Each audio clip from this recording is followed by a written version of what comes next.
जुन्या मोबाईल मधलं काय बाहेर काढतो? तुम्ही मोबाईल नाही का बदलला?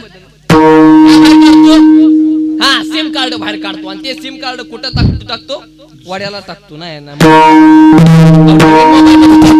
बरोबर आहे ना? आता ऐका, आपण मोबाईल बदलतो पण सिम कार्ड मात्र तेच. आपण कपडे बदलतो पण शरीर मात्र तेच. आपण गाडी बदलतो पण लायसन मात्र तेच. आत्मा शरीर बदलतो, आत्मा मात्र तोच असतो. आणि आत्मा हा कधी मरत नसतो, तर आत्मा हा अमर असतो. फार सुंदर वाक्य लिहिले, तुम्हाला आता हिंदी समजत असेल काय? एवढं सुंदर वाक्य ते लिहिलेले बघा. त्या शायरने असं वाक्य लिहिलंय, जाते नहीं कोई इस दुनिया से दूर चल के. ऐकताय ना? जाते नहीं कोई इस दुनिया से दूर चल के, सब लोग यहीं पे मिलते हैं कपडे बदल बदल के. लक्षात आलं तुम्हाला? बोल ना, माणूस जसा कपडे बदलतो तसा आत्मा शरीर बदलतो. विठ्ठल